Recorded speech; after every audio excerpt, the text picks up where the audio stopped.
Hello everyone. आज का हमारा टॉपिक है लिम्फेटिक सिस्टम, जिसको हम लोग लिम्फॉइड सिस्टम के नाम से भी जानते हैं। ठीक है, इसको हिंदी में लसिका तंत्र कहा जाता है। ये क्या है? लिम्फॉइड सिस्टम जो होता है एक ऑर्गन सिस्टम होता है जो कि सिर्फ और सिर्फ वर्टिब्रेट्स में ही पाया जाता है। ठीक है, ये इम्यून सिस्टम और सर्कुलेटरी सिस्टम का एक पार्ट है, यानी कि ये इम्यून सिस्टम में और सर्कुलेटरी सिस्टम दोनों में हेल्प करता है। कैसे हेल्प करेगा और कैसे फंक्शन करेगा, इसी के बारे में आज अच्छे से हम जानने वाले हैं। लेकिन उससे पहले हम जानेंगे कि लिम्फ क्या होता है। जब तक हम लिम्फ नहीं समझेंगे हमें बिल्कुल भी लिम्फेटिक सिस्टम समझ में नहीं आने वाला। ठीक है, तो चलिए इसको डायग्राम के माध्यम से हम समझेंगे। अब देखिए इस डायग्राम को देखिए ध्यान से, ये हमारा हार्ट है। ठीक है, यहाँ पर ब्लड जैसा है वो कैसा है? ऑक्सीजनेटेड ब्लड आ चुका है लंग से हमारे। ठीक, अब इस ब्लड को कौन लेगा? आर्टरी हमारी लेगी और कहाँ पहुँचाएगी? हमारे बॉडी ऑर्गन तक ले जाएगी। ये आर्टरी आगे जाके किस में डिवाइड हो जाती है? आर्ट्रियोल्स में डिवाइड हो जाती है। ठीक है, ये चीज़ तो हमने प्रीवियस क्लास में पढ़ ली है।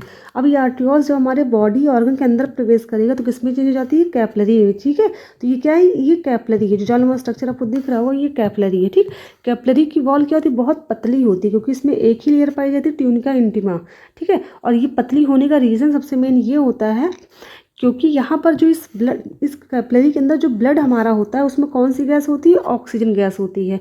इस ऑक्सीजन गैस को क्या करेगा? इस ब्लड से क्या करेगा? इस ऑर्गन को दे देगा। क्यों? क्योंकि हमारे ऑर्गन को चाहिए होता है ऑक्सीजन, और इस ऑर्गन में जितने भी वेस्टेज होंगे वो क्या कर लेगा? ये ब्लड कैपिलरी क्या कर लेगा? इस ब्लड के अंदर उस वेस्ट को ले लेगा। ठीक है, उसके बाद ये वेन्स के थ्रू कहाँ चले जाएंगे? वेस्ट फिर से हार्ट में चले जाते हैं। ठीक है, तो ये प्रोसेस ऐसे होती है। अब जब इस ऑर्गन के अंदर हमारा ब्लड जो होता है इस कैपिलरी के अंदर, तो ये क्या होता है? कैपिलरी से कुछ ब्लड क्या होता है? छन जाता है। अब ये ब्लड जब छनेगा तो जाहिर सी बात है क्या क्या नहीं छनेगा इसमें आरबीसी नहीं छनती है, प्लस जो हमारे प्लाज्मा होता है ब्लड के अंदर उसमें कुछ प्रोटीन पाए जाते हैं। कौन कौन से प्रोटीन होते हैं? एक तो होता है फाइब्रिनोजन, आपने पढ़ा था प्रीवियस क्लास में। ठीक है, फाइब्रिनोजन होता है, कौन सा होता है? ग्लोबुलिन होता है। ठीक है, और कौन सा पाया जाता है? एल्ब्यूमिन पाया जाता है। ठीक है, तो ये तीनों प्रोटीन जो होते हैं वो प्लाज्मा प्रोटीन होते हैं। ये और आरबीसी जो होता है इस ब्लड कैपिलरी के अंदर जो ब्लड होता है वो नहीं छनता है, यानी कि वो बॉडी ऑर्गन तक नहीं जाने को पाता है। ठीक है, बाकी जितने भी न्यूट्रिएंट्स होते हैं, जो भी ज़रूरत की चीज़ें होती हैं, वो फ्लूइड क्या होगा? छन करके इस टिश्यू के अंदर आ जाएगा। अभी जो छना हुआ भाग इस टिश्यू के अंदर आया है उसी को हम क्या कहते हैं? उसी को हम कहते हैं लिम्फ। बात समझ में आ गई? यानी कि अगर हम लोग जो ब्लड हमारा होता है, ब्लड में क्या क्या पाया जाता है? ब्लड प्लाज्मा होता है, ब्लड सेल्स होती हैं। तो इस ब्लड में से अगर हम लोग आरबीसी को प्लस हम लोग जो हमारे प्लाज्मा प्रोटीन होती है, ठीक है, उसको अगर हम माइनस कर दें तो जो बचेगा वही हमारा क्या हो जाएगा? वही हमारा लिम्फ हो जाएगा। ठीक है, तो समझ में आया? अब इस टिश्यू के अंदर जो लिम्फ हमारा यहाँ पर छनकर आया है वो क्या होगा? एक ट्यूब के द्वारा क्या होगा? हमारे फिर से हार्ट तक पहुंच जाएगा। ठीक है, तो जाहिर सी बात है जिस ट्यूब के द्वारा जा रहा है उसको हम क्या बोलेंगे? उसको हम बोलेंगे लिम्फ वेसल। वेसल्स का मतलब ही क्या होता है? ट्यूब होता है ना। हम लोग वेसल्स क्या कहते हैं? वेसल्स क्या होती है? ट्यूब की तरह संरचना होती है। तो जो ब्लड को ले जाती है उसको ब्लड वेसल्स बोलते हैं। तो जाहिर सी बात है जो लिम्फ को ले जाएगी उसको क्या बोलेंगे? लिम्फ वेसल बोलेंगे। तो ये पूरी क्या लिम्फ वेसल है। अब ये लिम्फ वेसल बीच में आपको ये गार्ड की तरह संरचना दिख रही होगी ना, तो ये जो गार्ड की तरह संरचना दिख रही है उसको हम कहते हैं लिम्फ नोड कहते हैं। ठीक है, ये जो गार्ड की तरह संरचना दिख रही है क्या? लिम्फ नोड है। तो ध्यान रखिएगा, यहाँ से क्या होते हैं? वेसल्स निकलती हैं जिसको हम लिम्फ वेसल्स कहते हैं। आगे जाके किस में खुलती हैं? ये लिम्फ नोड में। तो जो वेसल किस में ले जाती है? लिम्फ छोड़ती है, नोड में ले जाती है, उसको बोलते हैं अफरेंट वेसल्स। ठीक है, तो यानी कि जो लिम्फ को कहाँ ले जाएगी? हमारे लिम्फ नोड में ले जाती है, उसको बोलते हैं अफरेंट, यानी कि ये अफरेंट लिम्फ नोड है। और जो नोड से ले जा रही हैं वेसल्स को, यानी कि जो नोड से ले जा रही है लिम्फ को, उनको बोलेंगे इफरेंट। ध्यान रखिएगा। ठीक है, जो नोड से ले जाएंगे उसको इफरेंट बोलेंगे और जो नोड तक लेके आएंगे उसको अफरेंट कहते हैं। क्लियर हो गया होगा? ठीक है, फिर ये क्या करेंगी? ले जा करके सीधे इसको हमारे हार्ट में पहुंचा देती है, ताकि हार्ट में फिर से क्या हो सके? जितने वेस्टेज हो इसके अंदर उसको फिर से फिल्टर किया जा सके हमारे, और इसको ऑक्सीजन मिल सके। ठीक है, तो यही प्रोसेस होती रहती है। फिर हम टॉपिक पे आते हैं, फिर आगे देखते हैं इसके बारे में। तो हमने फर्स्ट पॉइंट समझ लिया। दूसरा पॉइंट क्या कहता है? It consist of large network of lymphatic vessel, जो कि हम पीछे पढ़ चुके हैं। जैसे ब्लड वेसल्स होता है वैसे लिम्फेटिक वेसल होता है। लिम्फ नोड जो कि गार्ड की तरह संरचना थी। लिम्फेटिक ऑर्गन, जैसे बॉडी के जो मेन ऑर्गन होते हैं वैसे लिम्फेटिक ऑर्गन भी कुछ होते हैं। फिर लिम्फेटिक टिश्यू, यानी कि इन चारों चीज़ों से मिलकर क्या बना होता है? हमारा लिम्फेटिक सिस्टम बना होता है। ठीक, अब इन चारों के बारे में ध्यान से हम पढ़ते हैं, उसके बाद आएंगे अपने इस टॉपिक पर। तो पहला हमारा पॉइंट क्या है, लिम्फेटिक वेसल, जिसको हम जैसे हमारा ब्लड वेसल होता है वैसे लिम्फेटिक वेसल होता है, ठीक। तो lymphatic vessel are thin walled vessels यानी कि ट्यूब्यूल्स। जो लिम्फेटिक वेसल होता है कैसा, थिन वॉल्ड होता है, यानी कि जो वॉल इसकी होती है, जैसे ये ट्यूब है इसके अंदर क्या लिम्फ, इसके अंदर लिम्फ क्या बह रहा है, ठीक है। तो इसकी जो वॉल होगी कैसे होगी, बहुत पतली होती है, ठीक है। जैसे हमारी ब्लड वेसल्स होती है सेम वैसे ये भी होती है। इसके अंदर क्या होता है, लिम्फ बहता है। Lymph vessels that carry lymph to lymph node are called afferent lymph vessels, यानी कि जो लिम्फ को, जैसे ये हमारा लिम्फ यहाँ बह रहा है, ठीक है, अब इसको हमारे लिम्फ नोड तक कौन पहुँचाएगा, हमारी लिम्फ वेसल पहुँचाएंगी। तो जो लिम्फ को लिम्फ नोड तक ले जाती है उनको बोलते हैं अफरेंट लिम्फ वेसल, ठीक है। और जो नोड से लिम्फ को कहाँ ले जाएंगी, बॉडी ऑर्गन तक पहुँचाती हैं, उनको इफरेंट बोलते हैं, ठीक है। ध्यान रखिएगा इस चीज़ को। तो यहाँ पर यही कहा गया है कि लिम्फ वेसल को लिम्फ नोड तक पहुँचाने वाले लिम्फ वेसल को कहते हैं afferent lymph vessel, and those carry it from lymph node are called efferent lymph vessel. और जो लिम्फ नोड से लिम्फ को कहाँ पहुँचाते हैं, ले जाते हैं, उनको कहते हैं इफरेंट लिम्फ वेसल्स, ठीक है। अब बात करेंगे हम लिम्फ नोड के बारे में। तो लिम्फ नोड हमने देखा था ना स्ट्रक्चर क्या होता है, ये बहुत इंपॉर्टेंट स्ट्रक्चर है, क्योंकि यही स्ट्रक्चर हमारा किस में वर्क करने वाला है, इम्यूनिटी सिस्टम में, जो कि हम पीछे पढ़ चुके हैं कि हमारा लिम्फेटिक सिस्टम क्या करता है, इम्यून सिस्टम में हेल्प करता है। तो कैसे करेगा हम लोग इसी के थ्रू जानने वाले हैं, ठीक है। तो लिम्फ नोड क्या होता है, lymph node is a kidney shape. जैसे हमारी किडनी होती है, किडनी कैसे होती है, काजू के आकार की होती है ना, जैसे काजू होता है, यानी कि जो बेन शेप होता है, बेन का यानी कि सेम का जो बीज होता है सेम वैसे इसका शेप होता है। तो लिम्फ नोड जो होती है वो किडनी के शेप की होती है, और ये सेकेंडरी लिम्फॉइड सिस्टम है, ठीक है, ऑर्गन हमारी बॉडी का है। ये किस में हेल्प करेगा, ये इम्यून सिस्टम में हेल्प करने वाला। कैसे करने वाला, इसी के बारे में देखने वाले हैं। A lymph node is enclosed in a fibrous capsule and is made up of outer cortex and inner medulla. यानी कि जो लिम्फ नोड होता है वो क्या होता है, फाइब्रस कैप्सूल के अंदर पाया जाता है, ठीक है। और ये जो होता है आउटर कॉर्टेक्स और इनर मेडुला से मिलकर बना होता है। देखिए इसका डायग्राम कुछ ऐसे होता है, एकदम किडनी की तरह होता है, स्ट्रक्चर ऐसे होता है, ठीक है। इसके यहाँ पर ये मेडुला वाला पार्ट होता है ऐसे अंदर, और ये पूरा कॉर्टेक्स वाला पार्ट होता है, ठीक है। ये पूरा कॉर्टेक्स वाला पार्ट होता है, ये अंदर की तरफ क्या तो मेडुला होता है। एक बार मैं इसका डायग्राम दिखा देती हूँ फिर समझाती हूँ। ये देखिए ये इसका डायग्राम है, ठीक है। ये इसमें होता कि ये हमारा स्ट्रक्चर पूरा दिख रहा है, ये होता है मिडला वाला पार्ट, और ये पूरा बाहर का क्या है, ये है कॉर्टेक्स वाला पार्ट, ठीक है। कॉर्टेक्स वाला पार्ट आपको दिख रहा होगा। कॉर्टेक्स पार्ट में ही क्या पाई जाती हैं, बी सेल पाई जाती हैं और टी सेल पाई जाती है, ठीक है। हमने बात की थी ना बी सेल की और टी सेल की, जो कि कहाँ पाई जाती है, हमारे WBC में। जब हमने WBC पढ़ा था तो वहाँ पर बी सेल के और टी सेल के बारे में हम पढ़ चुके हैं, ठीक है। तो ये क्वेश्चन बहुत इंपॉर्टेंट है कि जो हमारा लिम्फ नोड होता है उसकी कॉर्टेक्स पार्ट में क्या होती है, बी सेल पाई जाती है और टी सेल पाई जाती है। बी सेल जो होती हैं कॉर्टेक्स में बाहर की तरफ होती हैं, और टी सेल जो होती हैं कॉर्टेक्स में थोड़ा अंदर की तरफ पाई जाती है, ठीक है। ये लोकेशन हमने देख लिया डायग्राम में, ठीक है। अब चलिए आ जाते हैं अपने टॉपिक पर। तो हमने देख लिया, अब नेक्स्ट पॉइंट क्या कहता है, लिम्फ नोड कंटेन लिम्फोसाइट, यानी कि जो लिम्फ नोड होता है उसमें क्या पाई जाती है, लिम्फोसाइट। लिम्फोसाइट का मतलब होता है लिम्फो मतलब लिम्फ हो जाएगा, और साइट मतलब सेल, यानी कि लिम्फ नोड में क्या होता है, लिम्फ सेल्स पाई जाती हैं। और वो कौन सी सेल होती हैं, ये WBC की एक टाइप होती है। जैसे हमने पढ़ा था ना WBC कितने टाइप के होते हैं, 2 तरह के होते हैं, ग्रेनुलोसाइट और ए ग्रेनुलोसाइट। उसी में हमने बी सेल और टी सेल पढ़ा था। तो लिम्फ नोड में क्या होती है, वही बी सेल और टी सेल पाई जाती हैं, क्योंकि हमने अभी बात की है ना कि लिम्फ में क्या होता है, RBC और प्लाज्मा प्रोटीन को छोड़ के सब कुछ होते हैं, मीन्स इसमें WBC भी पाया जाता है। और WBC का ही टाइप क्या है, बी सेल टी सेल। तो जाहिर सी बात है लिम्फ नोड के अंदर बी सेल और टी सेल भी पाई जाएंगी, ठीक है। तो लिम्फ नोड के अंदर ये दोनों सेल्स पाई जाती हैं, ये चीज़ ध्यान में रखिएगा, ठीक है। और ये कहाँ पाई जाती हैं, कॉर्टेक्स पार्ट में पाई जाती हैं लिम्फ नोड के। The medulla contain plasma cell as well as macrophages, और जो मेडुला वाला पार्ट होता है उसमें प्लाज्मा सेल पाई जाती है और मैक्रोफेजेस पाए जाते हैं, ठीक है। Lymph node are present throughout the body, यानी कि लिम्फ नोड जो होते हैं हमारे पूरी बॉडी में पाए जाते हैं, और ये 450 लिम्फ नोड जो होते हैं हमारे एडल्ट में पाए जाते हैं, ठीक है। उसके बाद क्या कहते हैं next point, both T cells and B cells circulate continuously between the blood and lymph. तो जो बी सेल होता है और टी सेल होता है ये कंटिन्यूसली मतलब लगातार जो होता है हमारे ब्लड से लिम्फ में और लिम्फ से ब्लड में फ्लो होता रहता है, ठीक है। क्योंकि आपको पता होगा बी सेल और टी सेल क्या होता है, WBC ये टाइप है, और WBC जो होती है वो ब्लड में भी पाई जाती है और लिम्फ में भी पाई जाती है। तो जाहिर सी बात है ये दोनों सेल्स भी क्या होंगी, इन दोनों में पाई जाएंगी, ठीक है। फिर नेक्स्ट पॉइंट क्या कहता है, T cells and B cells originate from the same cell known as haematopoietic system cell, ठीक है। यानी कि जो WBC होता है उसी का टाइप ये, ठीक है। तो हमने एक बार ये प्रीवियस क्लास में ये देखा था कि जो ब्लड सेल्स होती हैं इनका फॉर्मेशन कहाँ होता है, याद आ रहा है आपको? ब्लड सेल्स में कौन आता है? एक तो हमारी WBC आती है, और क्या आती है? RBC आती है, और क्या आता है? प्लेटलेट्स आता है। इनका फॉर्मेशन कहाँ होता है? इनका फॉर्मेशन होता है बोन मैरो के अंदर। ये बात हम प्रीवियस क्लास में कर चुके हैं।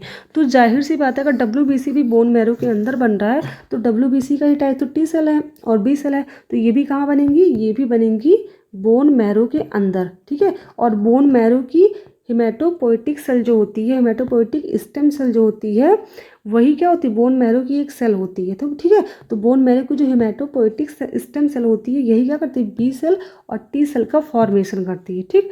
अब बात है कि फॉर्मेशन की, फॉर्मेशन तो इन दोनों का बोन मैरो के अंदर ही होता है, और किस सेल से होता है ये भी हमने बात कर ली, लेकिन इनका मेचुरेशन जो होता है बोन मैरो में नहीं होता है, ठीक है। और इनके मेचुरेशन के बेस पे ही क्या हुआ? इनका नाम रखा गया है। तो जो B सेल होती है इसका मेचुरेशन तो हमारे बोन मैरो में ही होता है, इस वजह से इसका नाम क्या है? B सेल है। बट जो T सेल होता है इसका मेचुरेशन कहाँ होता है? इसका होता है थाइमस के अंदर, ठीक है। इसी वजह से क्या है? इसका नाम है T cell, T for thymus, और T से इसी वजह से इसका नाम क्या पड़ गया? T सेल पड़ गया। और B से बोन मैरो होता है इसलिए इसका नाम क्या है? B सेल है, ठीक है। ध्यान रखिएगा इनका नाम जो है वो इनकी मेचुरेशन के बेस पर ही रखा गया है, ठीक है। क्योंकि फॉर्मेशन तो दोनों का बोन मैरो में होता है, लेकिन मैचुरेशन जो होता है वो दोनों का बोन मैरो में नहीं होता, सिर्फ B सेल का ही मैचुरेशन बोन मैरो में होता है, T सेल का कहाँ होता है? थाइमस में होता है, ठीक। तो चलिए इसकी फंक्शन की बात कर लेते हैं कि इन दोनों का फंक्शन क्या होता है, क्योंकि हमारे लिम्फ नोड में मेन 2 ही सेल हैं और इन्हीं दोनों के फंक्शन पे ही डिपेंड करता है हमारा पूरा लिम्फ नोड, ठीक है। तो जो T सेल होती है यानी कि T लिम्फोसाइट्स जो होती हैं ये क्या करती है? वायरल एंटीजेंस को रिकॉग्नाइज करती है, यानी कि T cells recognise viral antigens outside the infected cell. Suppose हमारी बॉडी के जो ऑर्गन होते हैं उनमें कोई भी सेल क्या है? इन्फेक्टेड है। किससे इन्फेक्टेड है? वायरस से इन्फेक्टेड है। तो उसको कौन रिकॉग्नाइज करेगा? लिम्फोसाइट करता है, ठीक है। लिम्फोसाइट उसको पहचान जाएगा। ये सिर्फ और सिर्फ किसके प्रति रिकॉग्नाइज, ये किसको पहचानने का काम करता है? सिर्फ वायरल को, ठीक है। यानी कि इसकी क्रिया जो है सिर्फ वायरस के प्रति होगी T लिम्फोसाइट की। अगर हमारी बॉडी के अंदर वायरस पैथोजन आया है तो उसकी प्रतिक्रिया सिर्फ T लिम्फोसाइट करेगा, ठीक है। यानी कि ये बैक्टीरिया की प्रतिक्रिया नहीं करेगा, ये चीज़ ध्यान रखिएगा जो हमारा T लिम्फोसाइट होता है। T cell can kill to infected and cancerous cells, यानी कि T सेल जो होती हैं वो इन्फेक्टेड सेल को मारने का काम करती है। इन्फेक्टेड सेल और कैंसीरियस सेल यानी कि जो जिस सेल में कैंसर होने की स्टार्टिंग हो जाती है उनको भी मारने का काम कौन करता है? हमारे T लिम्फोसाइट करती है, ठीक है। तो याद रखिएगा हमारे T लिम्फोसाइट क्या करती है? अगर किसी बॉडी के पार्ट में कैंसर हो जाता है तो उसको जल्दी से मारने का काम भी हमारे T सेल करती है। ये क्वेश्चन बहुत पूछा जाता है कि कैंसर सेल को कौन सी लिम्फोसाइट मारती है, T या B? तो याद रखिएगा T लिम्फोसाइट मारती है, ठीक है। They also direct the immune response by helping B lymphocyte, और ये हमारे सेल को क्या करते हैं? इम्यूनिटी भी प्रोवाइड करते हैं। किसकी हेल्प से? B लिम्फोसाइट की हेल्प से। तो याद रखिएगा इसका 2 काम हो गया, ये तो ये सेलुलर इम्यूनिटी प्रोवाइड कराएगा हमारे सेल को, और दूसरा ये डायरेक्ट क्या करता है? सेल को ख़त्म करने का काम करता है, और ये कैंसर सेल को भी मारने का काम करता है। कौन? T लिम्फोसाइट, ठीक। तो अब बात करेंगे B लिम्फोसाइट के बारे में। B लिम्फोसाइट क्या होता है? B cells can recognise the surface antigen of bacteria and virus directly, यानी कि वायरस और बैक्टीरिया दोनों को क्या करता है? रिकॉग्नाइज करता है। B cells take part in antibody production, ध्यान रखिएगा हमारी बॉडी में जो एंटीबॉडी बनते हैं वो कौन सी सेल बनाती है? वो B लिम्फोसाइट बनाती है, ठीक है। ये बहुत इंपॉर्टेंट पॉइंट हो जाता है। हम लोगों ने पढ़ा था ना 5 तरह के बनते हैं एंटीबॉडी, कौन कौन से होते हैं? IgD होता है, और क्या होता है? IgE होता है, और क्या होता है? IgM होता है, और क्या होता है? IgG होता है, और IgA होता है, IgA। यही 5 होते हैं एंटीबॉडी। ये 5 एंटीबॉडी कौन बनाता है? लिम्फोसाइट। और आपको पता होगा एंटीबॉडी का मतलब क्या होता है? एंटीबॉडी का मतलब होता है बॉडीगार्ड, ठीक है।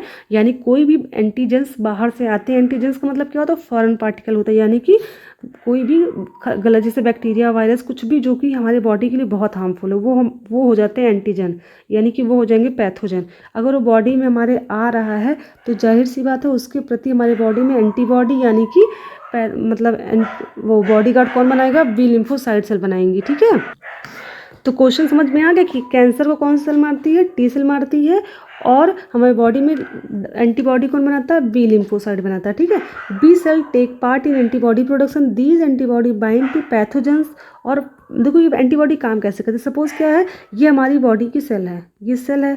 ठीक है, अब हमारी सेल बाहर से कौन आ रहा है, वायरस आ रहा है। कौन सा वायरस आ रहा है, समझो कोरोना वायरस आ रहा है। ठीक है, अब कोरोना वायरस आ रहा है, हमारी बॉडी में क्या है, पहले से हमने क्या किया, वैक्सीनेशन करवा लिया, हमारे बॉडी के अंदर ऑलरेडी एंटीबॉडी प्रेजेंट है। ये नेचुरली तो है नहीं, क्योंकि इसके लिए एंटीबॉडी क्या है, हमने वैक्सीनेशन लिया ना, तो हमारी बॉडी के अंदर एंटीबॉडी आ चुके हैं। अब जैसे कोरोना वायरस हमारे सेल को डैमेज करने आएगा, तुरंत ही ये एंटीबॉडी क्या करेगा, इस वायरस को आकर के ख़त्म कर देगा। ठीक है, तो सेम एंटीबॉडी यही काम करते हैं, बस हमारे बॉडी के अंदर क्या करते हैं, जो भी वायरस बैक्टीरिया आ रहा होता है उसको ख़त्म करने का काम करते हैं। ठीक है, तो देखा जाए हमारे इम्यूनिटी के सिस्टम के लिए कैसे काम कर रहे हैं लिम्फ नोड, हमने ये चीज़ समझ ली ना अच्छे से, तो आपको समझ में आ गया होगा कि जो इम्यूनिटी सिस्टम होता है उसमें लिम्फ नोड का काम क्या होता है। एक तो ये कैंसर सेल को मारने में हेल्प करेगी, और दूसरा क्या करती है, हमारे बॉडी में एंटीबॉडी बनाती है। ठीक है, अब जो नेक्स्ट पॉइंट है वो है हमारा लिम्फॉइड ऑर्गन, यानी कि जो लिम्फ में ऑर्गन होते हैं वो कौन कौन से होते हैं। देखिए लिम्फ ऑर्गन में कौन कौन से ऑर्गन हमारे बॉडी के आ जाएंगे, देखिए दो तरह के होंगे। एक तो प्राइमरी लिम्फॉइड ऑर्गन होगा, प्राइमरी में सिर्फ थाइमस आता है और बोन मैरो आता है। ठीक है, आपको पता होगा थाइमस क्या करती है, टी सेल का फॉर्मेशन करती है, और बोन मैरो क्या करती है, बी सेल का फॉर्मेशन करती है। ठीक है, थाइमस क्या होता है, यहाँ पर जहाँ हमारा थायराइड ग्लैंड पाया जाता है उसी के बैक पे, यानी कि उसके जस्ट पीछे पाई जाती है थाइमस।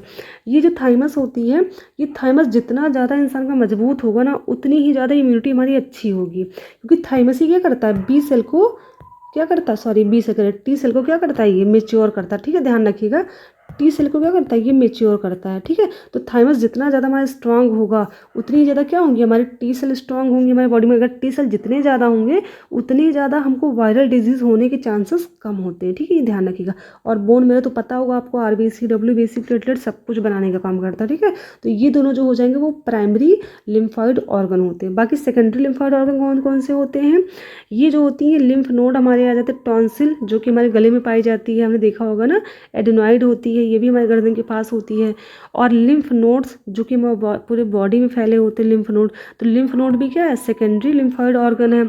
और क्या पाए जाते हैं, स्प्लीन, स्प्लीन जो होता है हमारे स्टमक के जस्ट पीछे पाया जाता है। ठीक है, लीवर के, देखिए ये लीवर दिख रहा है आपको, ये लीवर के सामने देखो ये स्प्लीन दिख रहा है, जो कि हमारे स्टमक के जस्ट नीचे यानी कि बैक साइड में पाया जाता है। ठीक है, और मेसेंट्रिक लिम्फ नोड, ये मतलब ये भी लिम्फ नोड ही है। और पेयर्स पैचेस जो होते हैं हमारे स्मॉल इंटेस्टाइन के अंदर पाए जाते हैं। लिम्फ नोड देखिए यहाँ भी दिख रहा है। ठीक है, तो लिम्फ नोड तो पूरी बॉडी में फैला होता है। तो ओवरऑल एक चीज़ हमें समझ रही, स्प्लीन हो गया, लिम्फ नोड हो गया, पेयर पैचेस हो गए, और ये टॉन्सिल हो गया, ये सब क्या होते हैं, ये सेकेंडरी लिम्फॉइड ऑर्गन है। तो ये हमारे लिम्फॉइड ऑर्गन होते हैं। ठीक है, ध्यान रखिएगा इस चीज़ को। तो हमने दो पॉइंट समझ लिया, पहला पॉइंट समझ लिया, दूसरा पॉइंट समझ लिया। अब आते हैं अपने तीसरे पॉइंट पे। 20 litres of blood flow through our body arteries and smaller arterioles, blood vessels and capillary every day. देखिए क्या होता है, प्रत्येक दिन, यानी कि एक दिन में 20 लीटर ब्लड जो होता है हमारे बॉडी में फ्लो होता है। ठीक है, कितना लीटर, 20 लीटर ब्लड फ्लो होता है। ये हमारा हार्ट है। ठीक है, अब हार्ट में जो ब्लड बना वो कैसे जाएगा, 20 लीटर ब्लड दिन भर में फ्लो हो रहा है। कौन लेकर के जा रहा है, हार्ट से ब्लड। आपको पता होगा हार्ट में ब्लड वेन लाती है, और हार्ट से ब्लड कौन ले जाता है, आर्टरीज। तो आर्टरी क्या कर रही है, ब्लड ले जा रही है। आर्टरी आके डिवाइड होकर किसमें बना लेगी, आर्टियोस में चेंज होती है। आर्टियोस किस में चेंज होती है, कैपिलरी में चेंज होती है। ठीक है, अभी 20 लीटर ब्लड हमारे हार्ट से लेकर के आई, एक बार में तो लाई नहीं, पूरी बॉडी यानी कि पूरे दिन भर में 20 लीटर लेके आती है। ठीक है, उसके बाद क्या होता है, after delivering nutrients to body cells, हमने डायग्राम में देखा था ना क्या होता है, ये सेल्स क्या करती हैं, ये सेल आगे लेके रखे आई ब्लड, कितने लीटर, 20 लीटर। फिर हमारी क्या बॉडी ऑर्गन में गई और क्या करती हैं, यहाँ पे जो जो इन बॉडी ऑर्गन को चाहिए होता वो दे देती हैं, जो नहीं चाहिए होता वो उनसे ले लेती हैं वेस्ट चीज़ें। ठीक है, उसके बाद क्या करती हैं, लेने के बाद मैं इसको डायग्राम से बनाती हूँ। हाँ, इसी डायग्राम में समझते हैं इस चीज़ को, जैसे हमने पीछे समझा था। अब देखिए इसमें होगा, थोड़ा जूम कर लेती हूँ डायग्राम। हाँ, अब देखिए क्या है, यहाँ से ब्लड आ रहा है, कितना लीटर, 20 लीटर। ठीक है, पूरे दिन में 20 लीटर आया। अब ये ब्लड यहाँ से आएगा, इस ऑर्गन में पहुँचा। ठीक है, सारे ऑर्गन में जाएगा 20 लीटर, तो जाएगा पूरे ऑर्गन में, और क्या करेगा, इससे वेस्ट जितने भी है वो ले लेगा। कौन कौन सा लेगा, CO2 ले लेगा और इसमें देगा क्या, O2 दे देगा। ठीक, अब इसमें क्या है, यहाँ पे O2 दे दिया और आगे पहुँचा इसने CO2 ले लिया। अब वेस्ट लेने के बाद कहाँ हो जाएगा, ये फिर से जुड़ जाएगा और वेन्यूल्स बना लेगा। क्या बना लेगा, वेन्यूल्स में बदल जाता है और वेन्यूल्स आगे जुड़ के किस में चेंज हो जाती हैं, वेन्स में चेंज हो जाती है। ठीक है, अब ये ब्लड जो आया था उसमें क्या था, उसमें था ऑक्सीजन। ठीक है, और ये कितना था, 20 लीटर था। ठीक है, अब यहाँ से जो ब्लड जा रहा है उसमें क्या ऑक्सीजन नहीं है बल्कि क्या है, CO2 है। लेकिन अब 20 लीटर की बजाय कितना हो गया, ये 17 लीटर हो गया। ठीक है, 17 लीटर हो गया और ये 17 लीटर कहाँ जाएगा, फिर से हमारे हार्ट में जा रहा है। तो बात समझ में आई कि 20 लीटर तो पूरी बॉडी में फ्लो होता है ब्लड एक 24 घंटे, मतलब 24 घंटे यानी कि एक दिन में। लेकिन हमारे ब्लड में फिर से वही कितना पहुँचता है, सिर्फ 17 लीटर पहुँचता है। यानी कि वो 3 लीटर कहाँ गया, 3 लीटर हमारे बॉडी के अंदर जो टिश्यूज़ यानी कि ऑर्गन होते हैं वहाँ पहुँच जाता है 3 लीटर। ये 3 लीटर क्या होता है, हमारा लिम्फ होता है। यानी कि 24 घंटे में 20 लीटर ब्लड जो होता है वो आर्टरी से फ्लो होता है, 3 लीटर ब्लड जो होता है वो हमारे किससे फ्लो होगा, लिम्फ से फ्लो होगा। और वेन से कितने लीटर फ्लो होता है, 17 लीटर फ्लो होता है। ये चीज़ आपको क्लियर हो गई होगी। ठीक है, तो देखिए अगला पॉइंट हमारा क्या कहता है, after delivering nutrients to the body cell and tissue and receiving their waste product about 17 litres are return to the circulation by way of veins. ठीक है, हमने जो पहले भी बात की है वही हमने इसमें लिखा हुआ। ठीक है, अब देखिए क्या होगा, फ्लो ऑफ लिम्फ। अब हम देखते हैं लिम्फ जो है वो उसका फ्लो कैसे होगा। अब लिम्फ आपको पता है टिश्यू में पहुंच चुका है, इसका जो फ्लो होता है वो वन वे होता है, यानी कि सिर्फ एक तरफ होता है। वो किसकी से किसकी तरफ होता है, ये टिश्यू से हार्ट की तरफ इसका फ्लो होता है। ठीक है, लिम्फ जो होता है वो टिश्यू से हार्ट की तरफ फ्लो करता है। कैसे करता है, अब हमारे टिश्यू में लिम्फ भरा हुआ है, वो क्या होगा, वहाँ से लिम्फ को कौन लेगा, हमारी लिम्फ कैपिलरी लेंगी। ठीक है, क्या करेंगी, हमारे टिश्यू में जो लिम्फ होता है उसको क्या करेंगी, लिम्फ कैपिलरीज लेती है वहाँ से। और लिम्फ कैपिलरी लिम्फ को किस में छोड़ेंगी, लिम्फ वेसल्स में। ये लिम्फ वेसल्स जो होंगी उस लिम्फ को ले जाके कहाँ रखेंगे, लिम्फ नोड में छोड़ेंगे। अब लिम्फ नोड के अंदर क्या होती है, T सेल होती हैं और क्या होती है, B सेल होती है। T सेल और B सेल क्या करेंगी, इस लिम्फ के अंदर जितने भी हार्मफुल चीज़ें होंगी, यानी कि जो भी एंटीजेंस होंगे, वायरस बैक्टीरिया जो भी होंगे हमारे बॉडी के लिए हार्मफुल, उनको किल कर देंगे। और क्या करेंगे, इनके हमारे बॉडी के अंदर क्या करेंगे, इस लिम्फ के अंदर एंटीबॉडी बना लेंगे। ठीक है, ताकि दोबारा ये एंटीजन हमारे बॉडी में आए तो उसको क्या कर सके, वो उसको किल कर सके। ठीक, तो ये सब काम इसके अंदर लिम्फ नोड के अंदर हो जाएगा। उसके बाद यहाँ से लिम्फ कहाँ पहुँचेगा, लिम्फ ट्रंक के अंदर पहुँचता है। लिम्फ ट्रंक क्या होता है, जब लिम्फ वेसल्स सारी हमारे बॉडी में जितनी भी लिम्फ वेसल्स होती हैं वो जब इकट्ठा जुड़ जाती हैं जिस जगह पे आकर के, उस चीज़ को बोलते हैं, उस जॉइंट को बोलते हैं लिम्फ ट्रंक। ठीक है, अब लिम्फ नोड से कहाँ पहुँच जाएगा, लिम्फ ट्रंक में आ जाएगा। और लिम्फ ट्रंक जो होता है वो लिम्फ डक्ट में खुलता है। ठीक है, कहाँ खुलेगा, लिम्फ डक्ट में। लिम्फ डक्ट जो होता है एक तरह का मतलब क्या हो, कलेक्टिंग डक्ट की तरह होता है। यानी कि यहाँ पर क्या हो जाएगा, लिम्फ हमारा कलेक्ट हो जाएगा। अब ये कलेक्ट होने के बाद ये कहाँ पहुँच जाएगा, सब क्लेवियन वेन में। यानी कि जो वेन लिम्फ को कलेक्ट मतलब हमारे हार्ट तक पहुँचाती है उसको बोलते हैं सब क्लेवियन वेन। ठीक है, ये कहाँ पाई जाती है, ये हमारे कॉलर लीजन में पाई जाती है। यानी कि जो हमारा शोल्डर होता है, जो हमारे दोनों कंधे होते हैं, ये वहीं पर पाई जाती है, सब क्लेवियन वेन। ठीक है, ये ब्लड को कहाँ ले जाएंगी, ये सॉरी लिम्फ को ले जाएंगे हमारे हार्ट तक। ठीक है, तो ये जो होता है लिम्फ का फ्लो जो होता है ये ऐसे ही होता है। ठीक है, हमने अच्छे से इसको समझ लिया कैसे होता है। एक बार इस डायग्राम में दिखाती हूँ कैसे हो रहा है। देखिए ये क्या टिश्यू है, ठीक है, इस टिश्यू के अंदर क्या है, लिम्फ प्रेजेंट है। इससे क्या होंगी, ये कैपिलरी आपको दिख रही है, कैपिलरी है। कैपिलरी क्या कहेंगे, इस लिम्फ को लेंगे आगे जा करके लिम्फ वेसल्स में ले जाएंगे इस लिम्फ को। ठीक है, फिर आगे क्या है, ये लिम्फ नोड आपको दिख रहा है। ठीक है, इस लिम्फ नोड में जाएगा लिम्फ, फिर आगे जाके ये सारे एक जगह पे क्या हो जाएंगे, सारे देखिए वेसल्स क्या ज्वाइंट हो जाएंगे आपस में। ठीक है, जहाँ पे ज्वाइंट होते हैं उसको क्या बोलते हैं, लिम्फ ट्रंक कहते हैं। ये लिम्फ ट्रंक क्या होगा, आगे जाकर किस में छूट जाएगा, ये जाएगा लिम्फ डक्ट में खुलेगा। और लिम्फ डक्ट से जितने भी मतलब लिम्फ होते हैं वो कहाँ जाएंगे, वेन्स में जाएंगे। कौन से वेन्स में जाते हैं, उसका नाम क्या है, सब क्लेवियन वेन। और सब क्लेवियन वेन क्या करेगी, उस लिम्फ को ले जाकर के हार्ट में छोड़ देती है। तो ये तो क्लियर हो गया होगा आपको कैसे इसका फ्लो होता है। ठीक है, हमने क्या क्या पढ़ लिया, हम लोगों ने लिम्फ कैपिलरी भी जानते हैं, तो वेसल्स भी पढ़ चुके हैं, नोड भी पढ़ चुके हैं, ट्रंक भी समझ चुके हैं। बस हमको लिम्फ डक्ट जो अभी हमने ये चीज़ के बारे में नहीं डिस्कस किया। तो चलिए लिम्फ डक्ट क्या होता है, सब क्लेवियन वेन जो होता है इसको थोड़ा अच्छे से क्लियर कर लेते हैं ताकि पूरा टॉपिक समझ में आ जाए। अब देखिए लिम्फ डक्ट क्या होता है, तो lymphatic vessels joint to form lymphatic trunk. हमने पढ़ा है कि लिम्फ वेसल्स क्या होता है, जुड़ करके क्या बनाते हैं, लिम्फेटिक ट्रंक बना लेते हैं। ठीक है, और लिम्फेटिक ट्रंक जो होता है वो किसमें लिम्फ को खाली कर देता है, वो खाली करता है लिम्फ डक्ट में। कितनी लिम्फ डक्ट होती है? 2 तरह की लिम्फ डक्ट होती है। एक तो राइट लिम्फ डक्ट होती है, यानी कि जो हमारे राइट साइड पाई जाती है बॉडी के, उसको बोलते हैं राइट लिम्फ डक्ट। और जो लेफ्ट साइड होती है उसको बोलते हैं left lymphatic duct. Left lymphatic duct जो होता है इसी को बोलते हैं थोरैकिक डक्ट। ठीक है, ध्यान रखिएगा। तो हमारे बॉडी में 2 डक्ट होती हैं, एक तो हो गया राइट लिम्फेटिक डक्ट, दूसरा होता है लेफ्ट। तो जो लेफ्ट लिम्फेटिक डक्ट होता है इसको थोरैकिक डक्ट भी कहा जाता है। ठीक है, ध्यान रखिएगा इस चीज़ को। दीज डक्ट्स कनेक्ट टू सब क्लेवियन वेन। ये दोनों डक्ट किससे जुड़ी होती हैं? सब क्लेवियन वेन से जुड़ी होती हैं। Which returns lymph to our bloodstream, यानी कि इसको क्या करेगा? ये सब क्लेवियन वेन जो होता है इसको ले जाकर हमारा ब्लड स्ट्रीम यानी कि हमारे हार्ट तक इसको पहुंचा देगा लिम्फ को। The subclavian vein runs below our collar bone. Collar bone जो होती हैं उस कॉलर बोन के अंदर के नीचे ही क्या होती है? सब क्लेवियन बोन जो होती हैं वो पाई जाती हैं। उसके बाद नेक्स्ट पॉइंट क्या कहता है? सब क्लेवियन each subclavian vein begins near the top of our rib cage. Rib cage का मतलब होता है जो हमारी पसलियाँ होती हैं उसके जस्ट ऊपर से लेकर के जो हमारा शोल्डर यानी जो कंधा होता है जहाँ से स्टार्टिंग होती है वहाँ तक ये फैला होता है। देखिए डायग्राम यहाँ पर दिया है, ये आपको दिख रहा होगा डायग्राम में। ये है हमारी सब क्लेवियन वेन। ये देखो ये हमारा रिब्स यहीं पे होता है ना, तो रिब्स के जस्ट ऊपर यहाँ पे स्टार्टिंग है सब क्लेवियन इसकी वेन की, और ये देखिए शोल्डर जो होता है हमारा यहाँ तक फैला हुआ। ठीक है, तो ये जो होती है सब क्लेवियन वेन, ये आपको दिख रहा है डायग्राम में। ठीक है, यहीं पर क्या होती हैं? लिम्फ आकर के इकट्ठा होती हैं और यहाँ से लिम्फ कहाँ जाएगा? हमारे हार्ट में, जो हमारा हार्ट प्रेजेंट होता है उसके अंदर ही जाकर इसको छोड़ देता है। ठीक है, ये देखिए क्या होती है, ये डायग्राम आपको दिख रहा होगा। ये राइट लिम्फेटिक डक्ट होता है और ये लेफ्ट लिम्फेटिक डक्ट को क्या बोलते हैं? थोरैकिक डक्ट बोलते हैं। ये दोनों कहाँ आपको दिख रही है? दिख रही है ना आपको? ये हरी हरी स्ट्रक्चर दिख रहे हैं दोनों। ठीक, और ये क्या है हमारा? ये राइट क्या है? सब क्लेवियन डक्ट है, और ये क्या है? लेफ्ट सब क्लेवियन वेन है। ठीक है, तो दोनों वेन कहाँ जा करके आपस में यहाँ पे जुड़ जाती है बीच में। सुपीरियर वेना कवा जिसको हम बोलते हैं, फिर ये कहाँ पहुँचा देगा? ब्लड को पहुँचा देगा हमारे हार्ट तक। ठीक है, तो ऐसे जो होता है ब्लड का फ्लो जो होता है बॉडी में होता है, सॉरी लिम्फ का फ्लो होता है। और हाँ, इस चीज़ में देखिए डायग्राम में आपको एक चीज़ दिख रहा हो, कलर दिख रहे होंगे 2 कलर के ना, तो ये जो ब्लू कलर दिख रहा है इसका मतलब ये है, ये हमारा राइट पार्ट है। ठीक है, क्या है?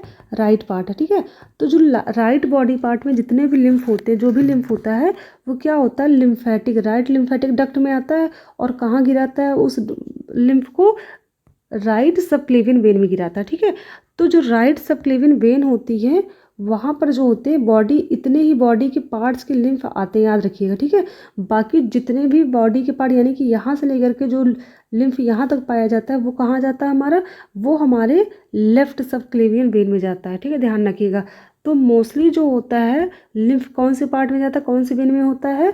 सब क्लेवियन वेन में होता है। किस डक्ट में पाया जाता है? थोरैकिक डक्ट में पाया जाता है। आपको डायग्राम में दिख रहा होगा। ठीक है, अबाउट 75 से भी ज़्यादा % क्या है जो हमारा लिम्फ है वो कहाँ है? थोरैकिक डक्ट में, यानी कि जो हमारी बॉडी का लेफ्ट साइड है उधर साइड पाया जाता है। ठीक है, राइट साइड में क्या है? जो राइट लिम्फेटिक डक्ट होता है उसमें सिर्फ हमारे क्या शोल्डर है और ये जस्ट हमारे कमर के ऊपर का जो हिस्सा होता है और ब्रेन, यहाँ से जितने भी लिम्फ आते हैं वो हमारे राइट लिम्फेटिक डक्ट में आते हैं। ठीक है, और पूरे बॉडी का जो होता है लिम्फ कहाँ आता है? वो थोरैकिक डक्ट यानी कि लेफ्ट डक्ट में आता है। ठीक है, अब बात करेंगे हम लोग इसके मेन फंक्शन की। तो देखिए लिम्फेटिक सिस्टम जो होता है हमने ओवरऑल देख लिया, उसका सबसे मेन फंक्शन आपने समझा होगा क्या होता है।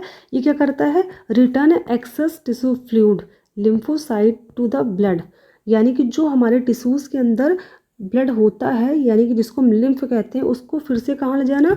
हार्ट तक पहुँचाने का काम किसका होता है? लिम्फोसाइट का होता है, जो कि हम देख चुके कैसे होता है। ठीक है, दूसरा काम क्या है इसका? Absorb fats and fat soluble vitamins, यानी कि ये फैट का और जो फैट में सॉल्युबल वाइटामिन्स होते हैं, फैट में सॉल्युबल कौन कौन से वाइटामिन होते हैं? विटामिन ए होता है, डी होता है, के होता है, ई होता है। ठीक है, इनको क्या करता है? इनको भी क्या करता है? एब्जॉर्ब करने का काम करता है कौन? हमारा लिम्फेटिक सिस्टम। दूसरा नेक्स्ट पॉइंट क्या है? प्रोवाइड डिफेंस अगेंस्ट डिजीज़, यानी कोई बीमारी, कोई भी एंटीजन हमारे बॉडी में आ रहा है तो उससे लड़ने की जो कैपेसिटी होती है हमारे अंदर, यानी कि एंटीबॉडी का फॉर्मेशन करना, प्लस उस एंटीजन को मारने का काम कौन करेगा? हमारा लिम्फेटिक सिस्टम, जो कि कौन होता है? लिम्फ नोड होता है। ठीक है, तो हमने इस चीज़ को समझ लिया। आज का टॉपिक यहीं ख़त्म होता है। Thank you class.